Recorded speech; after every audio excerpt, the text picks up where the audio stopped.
La fotografía, para mí, es un lenguaje que a mí me permite comunicar emociones que de otra manera no sé cómo comunicar.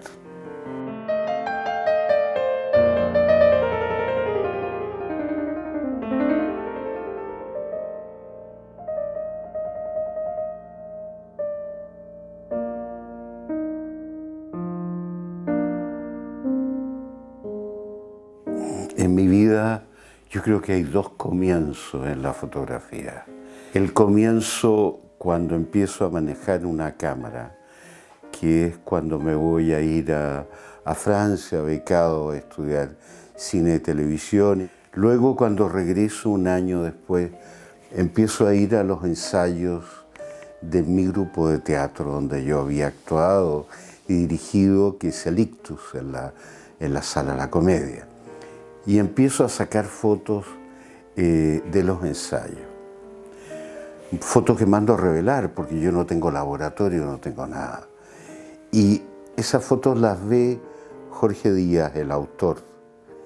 Y un día me dice: Lucho, ¿por qué no haces tú las fotos de la próxima obra? Yo le digo: Jorge, pero yo no sé nada, no sé revelar, no tengo trípode, no tengo luces, no tengo nada, tengo esta cámara. Sí, me dice, pero tú tienes el ojo del hombre de teatro, del que entiende la obra de teatro. Y así empiezo, sin darme cuenta cómo, a trabajar como fotógrafo, a hacer retratos a mis amigos, los actores.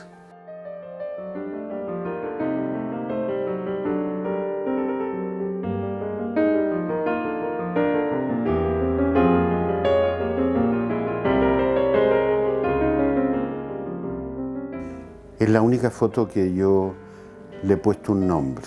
Mis fotos no tienen nombre, a lo más tienen fecha y lugar. Cuando mucho, cuando me acuerdo de la fecha. El lugar me acuerdo. Y esa foto es la única que tiene nombre. Éramos tan felices.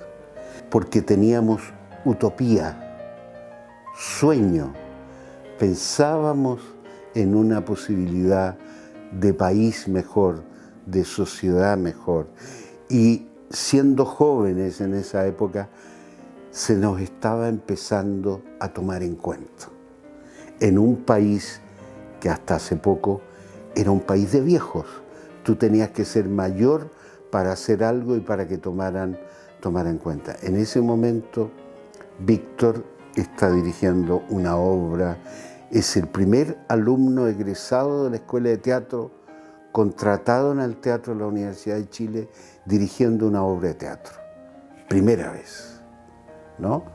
Sergio Zapata, que es de la misma generación, es del mismo curso de él, haciendo la escenografía. Bruna Contreras, también del mismo curso de él, haciendo el vestuario. Y Alejandro Sivekin, el autor, ¿no? Entonces, fue un chiste que contó Víctor, no me acuerdo qué, de repente estaban sentados en el banco y algo cuenta Víctor y es una situación, porque es imposible de posar esa foto, es una situación totalmente espontánea que los cuatro se matan de la risa y yo alcanzo a sacar la fotografía.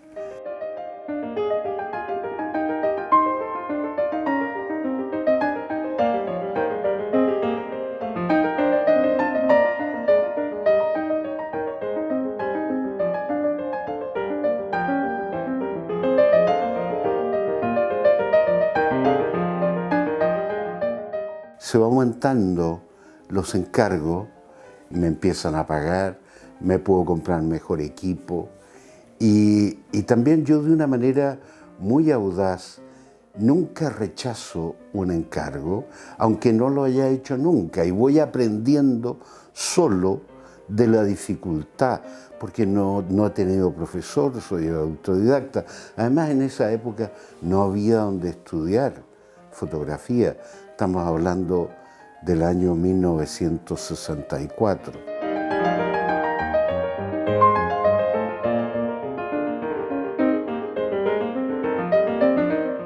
Entonces empiezo a hacer fotos de moda, fotos en color, en fin, cada vez fotos más complicadas. Pero eso sí, copiando, porque yo todavía no sé qué es lo que soy yo como fotógrafo, si es que soy algo. Entonces trato de ser Cartier-Bresson, o trato de ser un fotógrafo de la revista Vogue o de la revista Elle, y miro las revistas y copio y trato de hacer eso que vea. Hasta yo creo el año 69, donde hago un viaje a Nueva York de 2 semanas y está el impacto positivo y negativo que me produce la ciudad, que yo durante 2 semanas vago por las calles, reaccionando ante lo que veo, sin pensar. Cuando regreso, revelo esa foto, una enorme cantidad de fotos que había sacado. La revista Ercilla, que era muy importante en esa época, les gustan mucho esas imágenes, hacen un suplemento especial, cosa que no se hacía nunca, un cuadernillo, y publican esas fotos de Nueva York. Y ahí yo empiezo a entender qué es lo que soy yo como fotógrafo, yo reaccionando y que mis fotos sean una respuesta a mi emoción.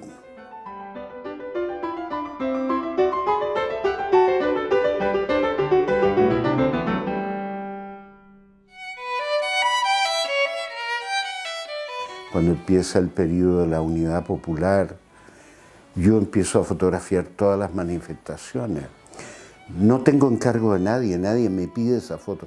No le muestro a nadie esas fotos tampoco, porque eso las hago para mí, porque pienso que estamos viviendo un momento histórico y que hay que dejar memoria de ese momento.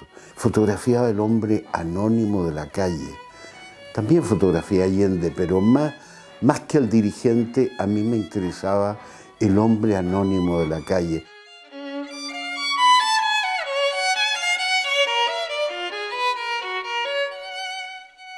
Luego viene el golpe, hubo varios días de toque de queda que no se podía llegar al centro. El primer día que dejaron circular e ir al centro, me corté el bigote, me corté el pelo, me puse chaqueta y corbata, compré el Mercurio y de la mano de mi hijo que tenía 4 o 5 años como un modelo padre de familia, partí al centro con una cámara debajo de la chaqueta. En ese momento llevar una cámara fotográfica era peligroso. Solo podían fotografiar los que tenían acreditación de la Junta. Llegué ahí, saqué algunas fotos.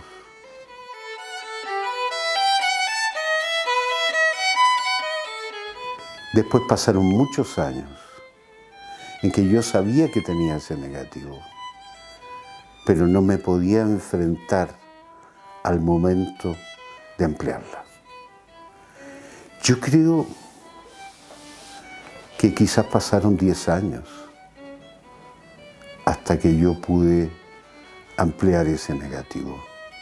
Incluso al principio no me resultaba, me quedaba mal la copia, como que si se negara la foto a aparecer. Yo creo que hace poco vine a lograr finalmente dominar ese negativo y poder hacer una buena copia de eso, ¿no? Y claro, pasa como pasa con todas las obras de los fotógrafos. Hay un problema del tiempo que pasa. Las fotos toman significado o no según el tiempo que pasa. Eso no depende de mí, depende de la historia del país, de la historia de la persona, de lo que ha pasado y del que mira. Entonces ya ha pasado suficiente tiempo como para que las personas se identifiquen de alguna manera con esa foto.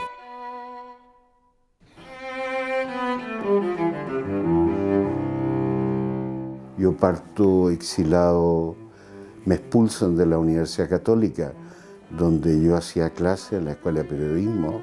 Parto a Francia, entonces trabajo en fotografía, en cosas muy discretas, muy humildes. Son los trabajos que no quieren hacer los fotógrafos franceses, fotografía de refrigeradoras, máquinas de lavar, después ya un poquito más complicado, fotos de decoración, pero nada que me interese mucho.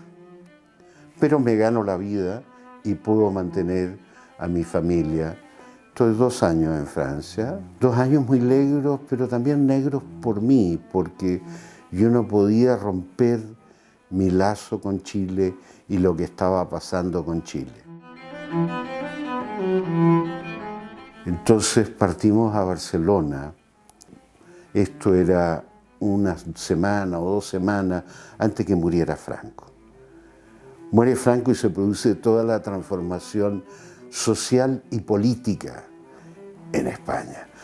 Entonces me toca todo ese momento de reconquista de la libertad, de reconquista de la democracia, manifestaciones callejeras, que los fotógrafos españoles no saben hacer porque no están acostumbrados. Yo venía con un máster, un diplomado en manifestaciones callejeras.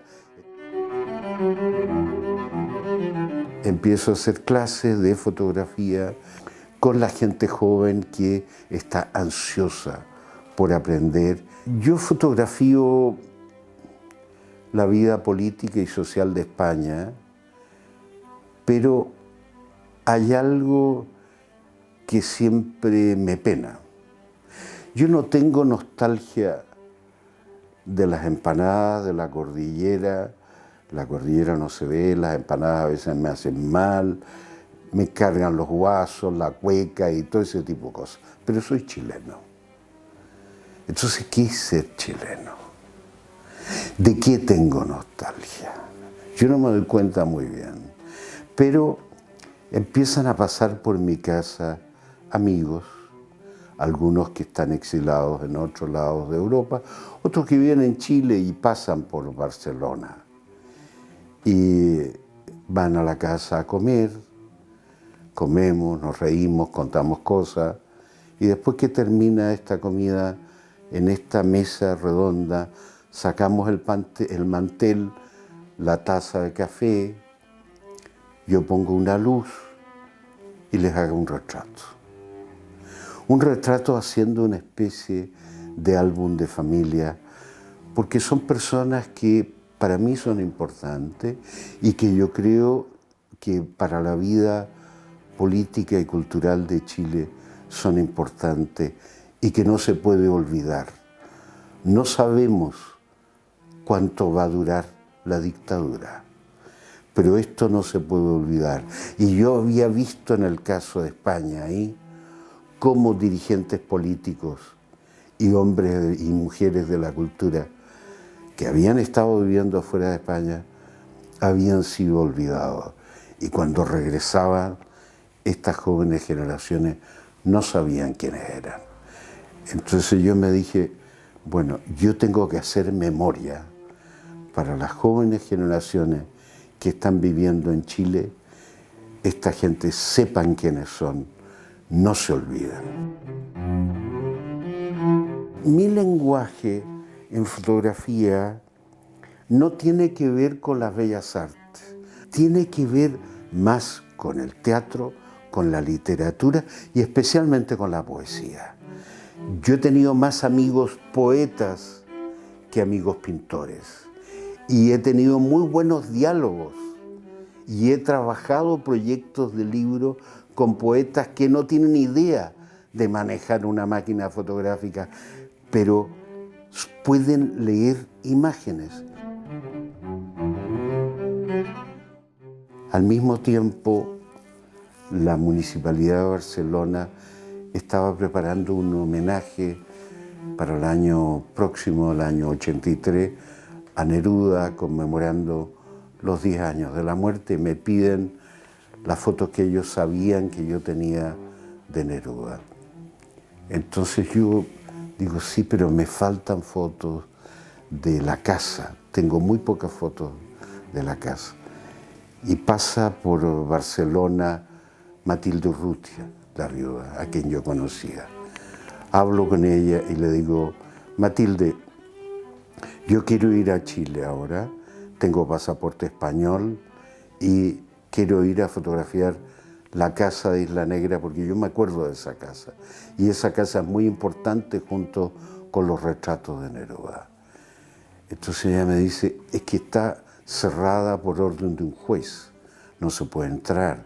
Yo puedo entrar cada cierto tiempo para limpiarla, para quitar la humedad, pero no se puede entrar.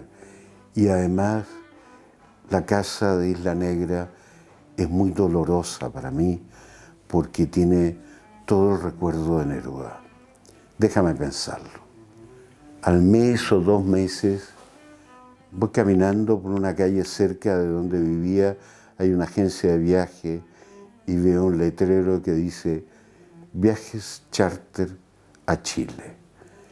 Entonces, yo con la plata en el bolsillo, saliendo del banco, en un arrebato, entro y me compro el pasaje a Chile. Y así, un día cualquiera, tomo el avión, llego a Chile,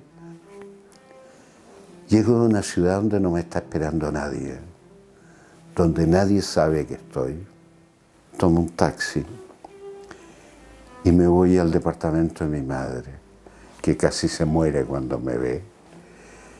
Y luego esa misma tarde voy a la casa de Matilde, en Bellavista, a la Chascona, sale la empleada y le digo, la señora Matilde, dígale que soy Poirot, que estoy aquí.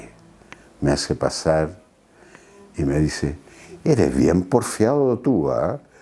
Sí, le dije yo, porque en fotografía así se consiguen las cosas. Hay que ser obsesivo y porfiado. Entonces me dice, mira, bueno, pasado mañana yo voy a ir a Isla Negra con esta empleada que me ayuda, vamos a ventilar, vamos a abrir, vamos a limpiar, y tú como a las 10, 10 y media de la mañana, discretamente aparece por la puerta, toca la campana y te vamos a abrir.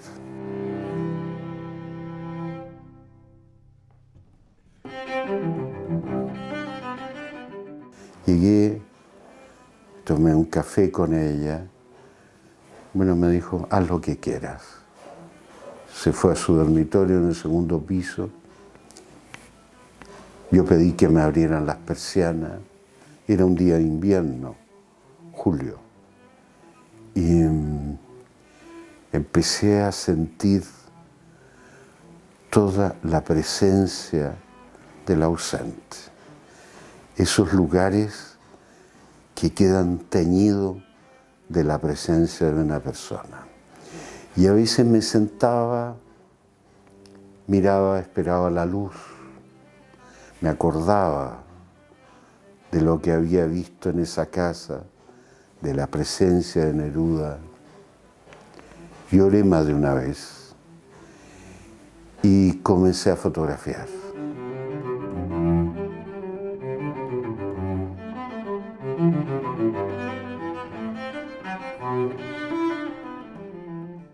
Un día Matilde, cuando ya estaba terminando, me dice, ¿has visto La Empalizada? Lo que escribe la gente en La Empalizada. No, le dije, no me he fijado, anda a verlo. Y bajo La Empalizada, y en esta empalizada habían mensajes escritos con carboncillo que botaban las chimeneas. Y eran mensajes a esta casa que la gente no podía entrar. Y era muy hermoso porque era como un gran libro colectivo. Estas tablas eran hojas de un libro que rodeaban la casa de Neruda. Yo encontré que era un hermoso homenaje. Fotografié esas tablas, volví a Barcelona y empecé a revelar las fotos. Y me pasó algo que no me había pasado nunca. Habían fotos que aparecían que yo no me acordaba que había tomado. Era como si otra mano hubiera apretado el disparador y hubiera sacado la foto.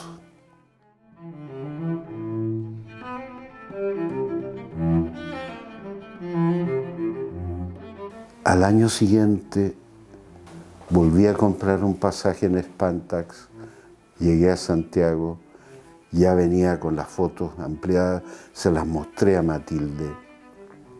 Y le dije, Matilde, yo quiero hacer un libro.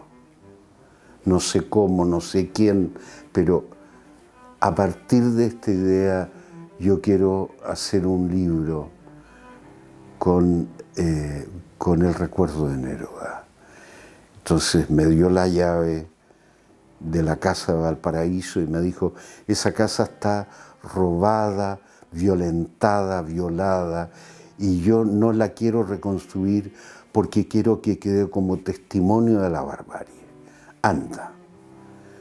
Fui, no pude entrar, habían hojas y cosas detrás de la puerta, estaba trancada, la chapa no funcionaba, volví a Santiago, le dije, Matilde, esa no es la llave.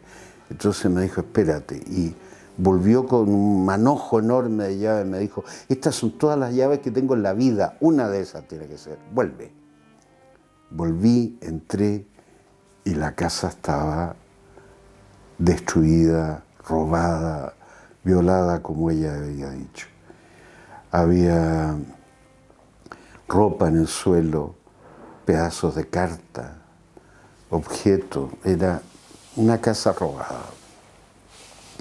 Fotografié eso y al mismo tiempo Matilde me empezó a hablar de amigos de Neruda. Amigos, algunos de ellas que no eran figuras públicas. Y me dijo, ¿por qué no hablas con este personaje? A lo mejor tiene algo que contarte. Me daba el teléfono, yo partía, llegaba, llevaba una pequeña grabadora, conversaba, grababa el recuerdo, le hacía un retrato. Y de un amigo en otro fui pasando de uno en otro, de uno en otro, de uno en otro.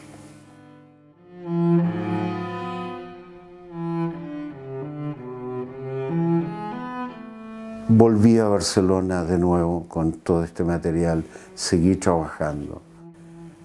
Al año siguiente, ya tercer año, volví a Santiago. Matilde me dijo, ¿qué haces en Barcelona? Tú eres un fotógrafo de aquí. Tú tienes que venirte a Chile. Ese libro no lo vas a terminar nunca estando allá. Tienes que venirte a Chile y terminar de hacerlo aquí. Ya en ese momento yo estaba trabajando en el diario El País, en la edición de Barcelona. Y si bien tenía mucha libertad y podía hacer lo que quería, bueno, tenía una obligación también de tiempo. Entonces, ya le di forma al libro. Mi hijo quiso volverse a Chile. Mi exmujer ya había vuelto, estaba trabajando aquí. Entonces ya fue el impulso definitivo para volver. Me despedí del director del diario y me dijo, ¿y a ti qué se te perdió en Chile? ¿Por qué te vas? Si tú, lo que tú tienes aquí, los fotógrafos españoles se harían de golpes para tener esta posición. Bueno, le dije yo, mi destino es ese. No sé, no tengo trabajo en Chile. Nadie se acordará de mí, no tiene por qué acordarse. Voy a la nada, voy al vacío total. Pero son decisiones que en un momento en la vida uno tiene que tomar. Me fui a París, me vine a Barcelona. A lo mejor es un ciclo y ahora tengo que volver a Chile.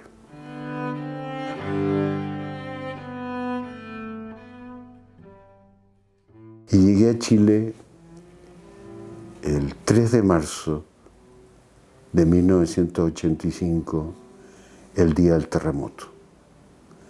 Llegué a las 7:30, 8 de la mañana y el terremoto fue en la tarde. Chile me recibió con un terremoto. Y al día siguiente yo salí con una cámara fotográfica grande de estudio a fotografiar mi Santiago, el Santiago antiguo, el Santiago centro, el Santiago de la Plaza Brasil, de la Plaza Yungay, de la calle Maturana, de la calle Esperanza, que era mi Santiago de la infancia. De ese Santiago sí que yo tenía nostalgia. Y fotografié durante varios días obsesivamente esta ciudad destruida.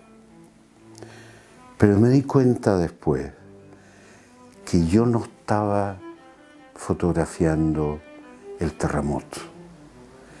Yo estaba fotografiando mi Chile destruido. Y era una ciudad sin habitantes, porque la mayor parte de las personas de mi generación ya no estaban, o habían muerto o estaban fuera de Chile. Era una ciudad vacía y destrozada, una ciudad de posguerra.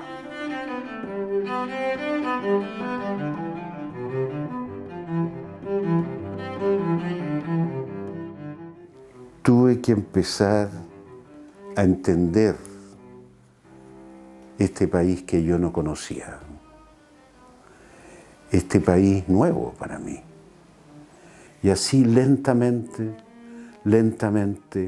fui buscando un espacio donde situarme, conociendo a personas nuevas. Yo no soy muy sociable, pero encontré buenos amigos. Logré que se interesara la Fundación Neruda, que no tenía existencia legal todavía en ese momento.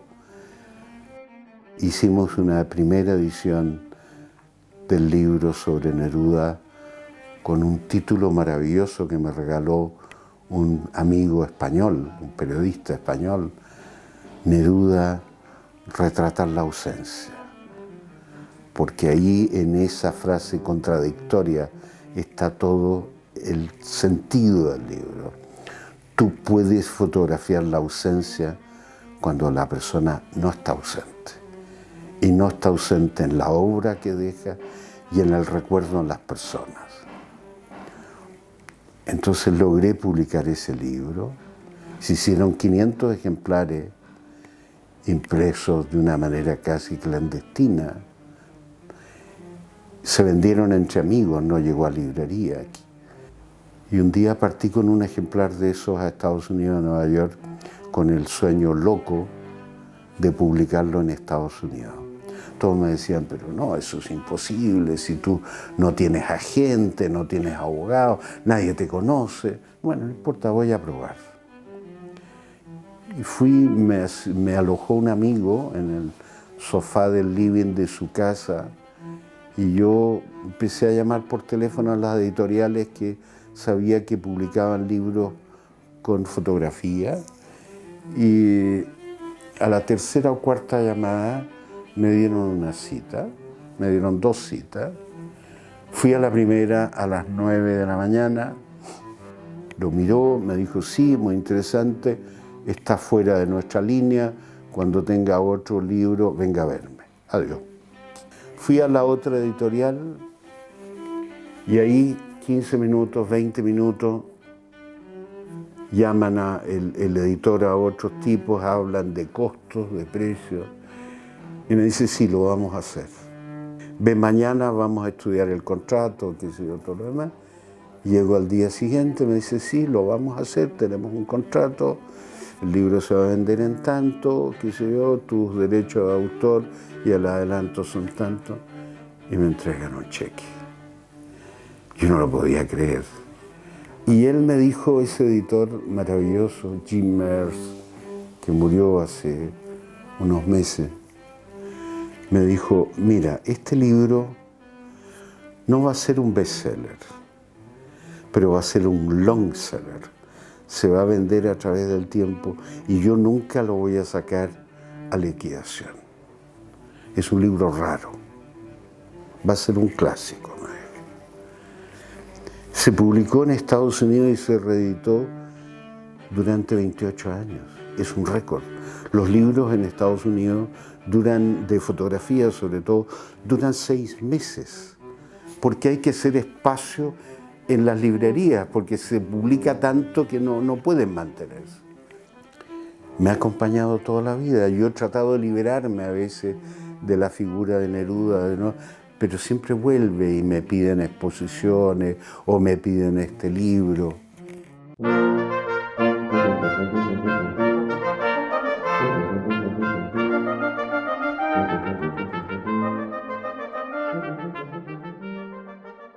Mira, normalmente a nadie le gusta una foto que yo hago. O sea, el propio implicado nunca se gusta. Generalmente nunca se gusta. Entonces, por eso yo no hago encargo. Por eso yo decido a quién voy a fotografiar y no tengo que darte explicaciones, si la foto la hice para mí. Yo no soy un retratista, o sea, aquí afuera del taller no va a haber un letrero que dice se hace el retrato y una persona viene, me pide, se pone, le hago el retrato. Eso no sirve, lo hago mal. Yo tengo que conocer a la persona. Entonces tiene que haber un mínimo de complicidad y de conocimiento previo. Entonces yo llamo, yo convoco, ¿no? Entonces muchas veces a escritores o creadores porque me gusta, me interesa, admiro el trabajo de ellos y me gustaría hablar con ellos. Entonces la foto es un pretexto para una cita, hablar. Entonces nos juntamos aquí, muchas veces aquí en el taller, donde tú estás sentada, y conversamos. Y a veces estamos 2 horas hablando, riéndonos, buscando puntos en común y qué sé yo. Y de repente decimos, chita, tenemos que hacer la foto. Y la foto a veces la hacemos en 5 minutos, en 10 minutos. Pero ha habido toda una instancia primera de complicidad. Entonces, hay otros que yo conozco hace mucho tiempo y que soy como el criminal que vuelve al lugar de los hechos y los vuelve a citar para ver cómo ha transcurrido el tiempo en ellos. Y al ver cómo ha transcurrido el tiempo en ellos, veo cómo ha transcurrido el tiempo en mí, y es un autorretrato. Entonces lo fotografío varias veces.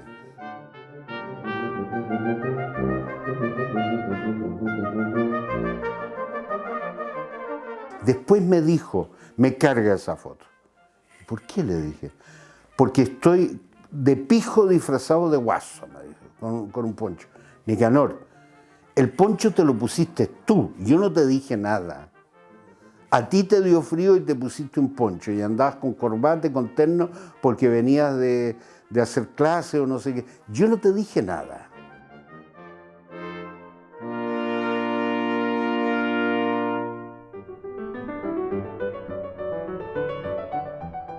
Yo había fotografiado antes a Ricardo.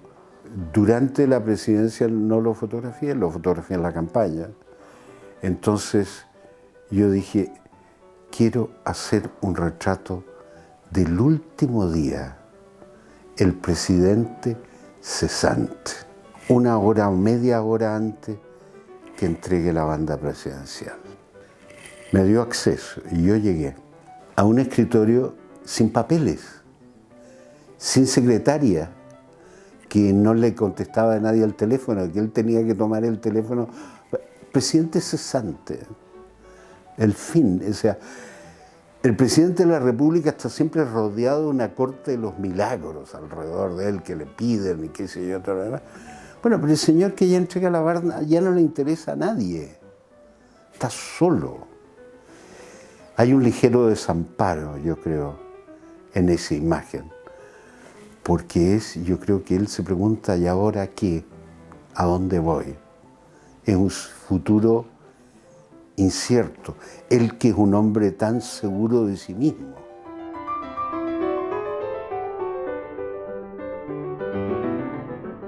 Armando Unive lo conozco de hace mucho tiempo. Le gusta mucho la fotografía, y hablamos mucho de fotografía. Claro, esa foto es en el departamento de él, en el frente al parque forestal. Y esa cosa que él dice que a mí me estremece, que él está esperando la visita de la muerte. Y que está esperando la visita de la muerte y porque tiene fe y es católico, no se suicida.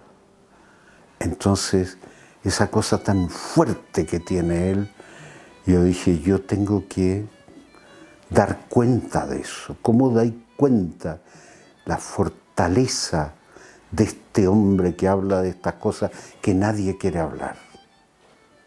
Por eso, meterme dentro de él.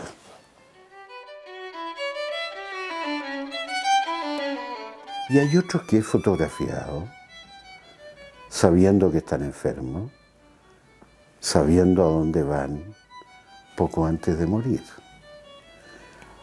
Raúl Ruiz, Pepe Donoso, Francisco Coloane, son todos retratos a la aproximación de la muerte.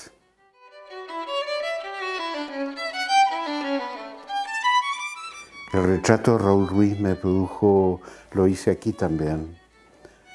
Estaba convaleciente de una larga enfermedad, de un trasplante, le costó llegar.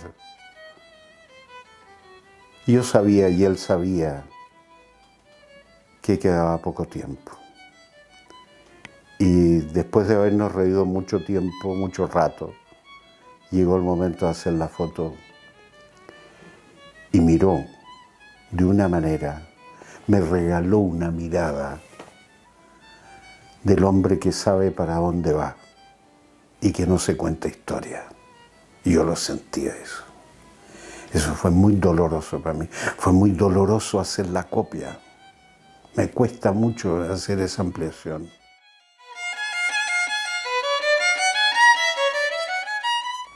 Un momento tan importante cuando me diagnosticaron un cáncer en el lagrimal y que me iban a sacar el ojo izquierdo.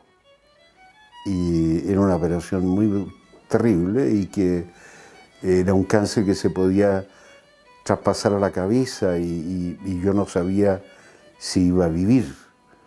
Entonces no tenía dolor, pero tenía miedo, mucho miedo.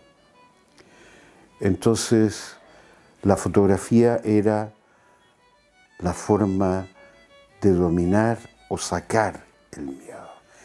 Y un día vi que habían unas flores casi secas que iban a botar a la basura. Yo dije, no, un momento. Esas flores soy yo. Estoy mayor. Estoy casi al final de mi vida, pero todavía tengo vida, todavía tengo un resto de aroma y todavía tengo algo de producir belleza, pero que hay que saber mirarlo. Y empecé a fotografiar estas flores que me identificaban.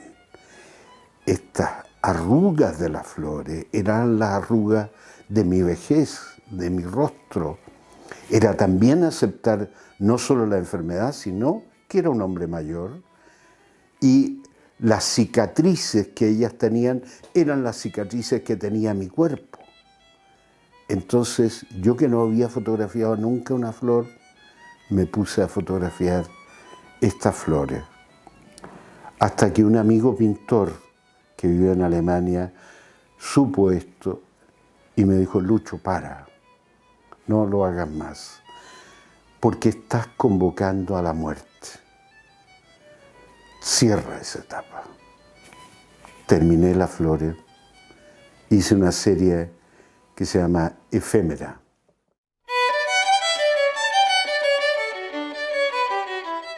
Me radiaron durante 2 meses y bueno,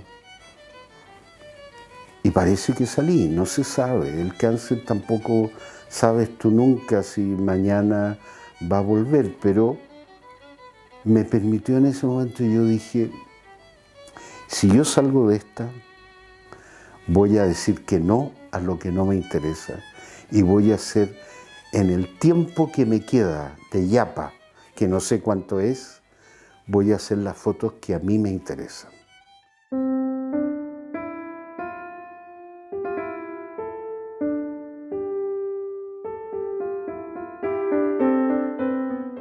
Es un trabajo de complicidad que ella aceptó.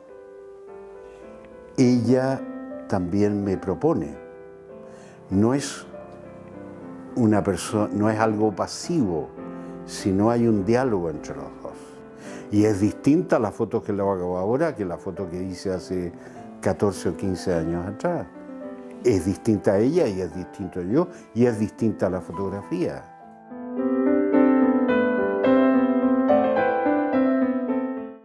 Es que yo lo que estoy haciendo es mi mundo privado. Yo cada vez me doy cuenta que solo puedo hablar de lo que conozco. Si tú me dices, anda a fotografiar Afganistán o Irak, a mí no se me ha perdido nada en Afganistán o en Irak. Está en el interior de ti mismo. Eso es lo que hace un fotógrafo. Fotografiar a partir de la emoción propia.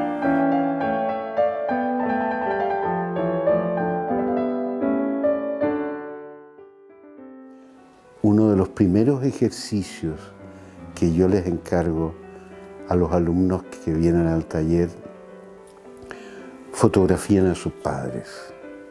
Después se van a arrepentir si no lo hacen, porque al fotografiarlos van a tener una oportunidad, a lo mejor, de dialogar por primera vez con ellos. A los fotógrafos de ahora, mírense a sí mismos, miren su entorno, miren su proximidad, hablen de lo que conocen, que fotografíen lo de ellos, que no sean la copia de lo que está pasando afuera, de la moda, que se aparten de la moda, que busquen la honestidad y la sinceridad.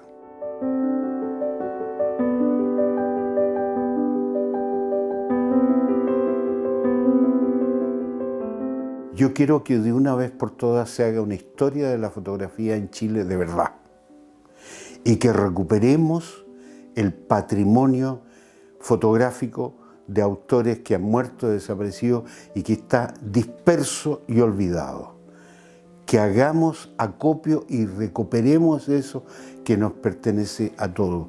Porque si no tenemos historia, no tenemos patrimonio, no tenemos identidad. Y cada generación está inventando la historia con ello.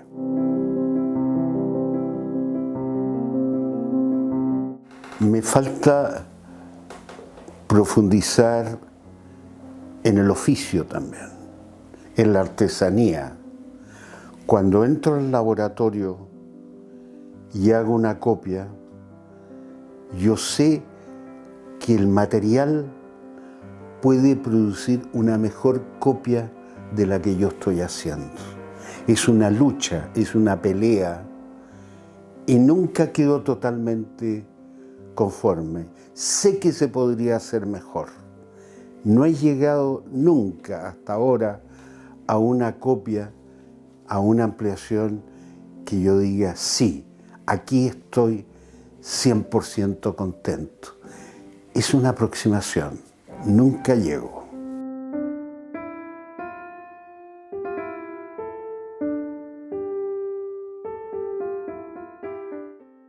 Todas las semanas estoy empezando algo que dejo abandonado porque no sé para dónde voy. A lo mejor lo retomo años después, a lo mejor no lo retomo nunca. Tengo mucha curiosidad de cosas y que el día que no tenga curiosidad voy a dejar de hacer fotografía. Pero por el momento tengo mucha curiosidad de muchas cosas. Hay muchas cosas que no, hay mucho que no he fotografiado.